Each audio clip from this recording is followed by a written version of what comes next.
In the name of Allah, the most gracious, the most merciful. It seems that Israel's army chief has kneeled before Netanyahu. It is obvious that Netanyahu is the biggest bloodthirsty power in the world, and now it seems that the army chief is going to surrender in front of him. Because today's situation is very dangerous, it is going to be very dangerous for Israel. Today, Israel's army chief went with the young soldiers of Netanyahu and announced that we are going to fight with Lebanon on the front. That is, the front of Lebanon is going to open, and we are fully prepared. We are going to complete the remaining training, and after that, our front, that is, the battlefield of the war, is going to be decorated with Lebanon. It is a very strange situation that when the army chief reached and was with the soldiers, you can see in this picture, his body language is telling that the situation is very bad. Now, you will be surprised that in all this situation, the soldiers who are being taken to this battlefield are completely new and passing out. That is, they have no experience of mountains, and the soldiers who are going to fight with Lebanon, they have very dangerous fighters. The scene is that they have been given the task that they have to go and conquer the area of Lebanon, and the whole problem is that these are the people to whom they are saying that a little training is left, so we have to train them more.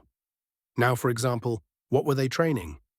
How to lift wounded soldiers, how to cross the front. Now you tell me, during the war, you bring new units. What is the reason for that? The trained units, first of all, the Golani Brigade and all the commanders, have already been killed. The rest of their trained troops are present in Gaza, and the rest are on the West Bank. The front that they are bringing here are mostly new soldiers who have no experience. They are bringing them in front of Hezbollah and Lebanon. Now you can guess. Now you can understand why the army chief's parrots are flying. He is actually doing this war under pressure.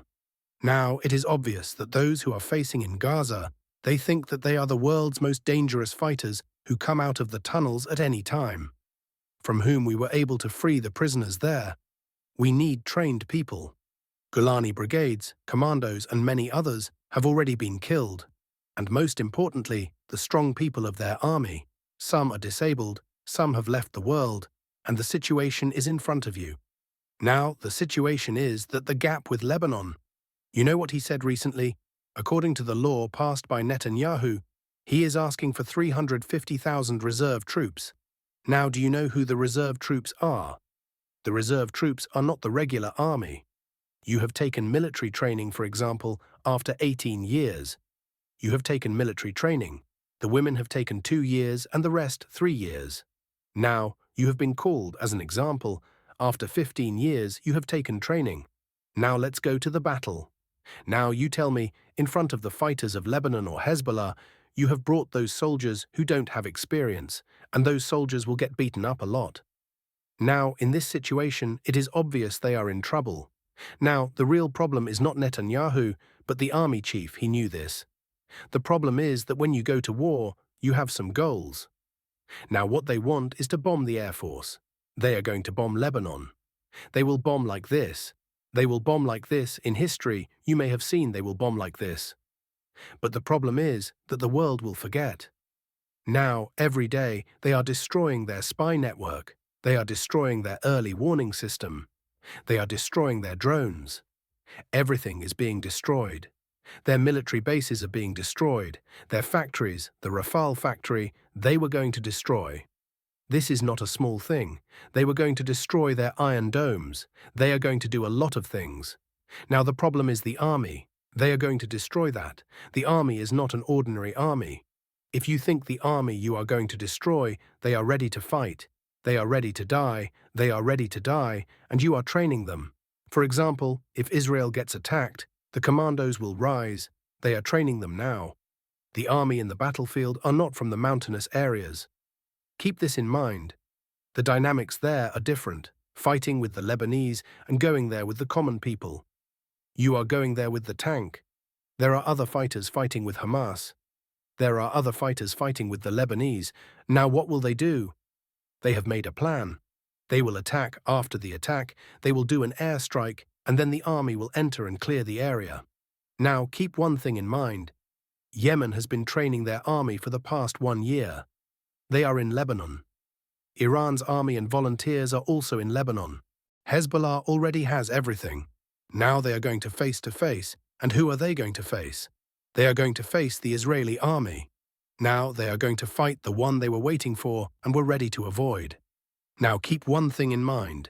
The situation of Israel is such that the army is facing a lot of problems. They don't have a day where they don't get shot by a rocket or a drone.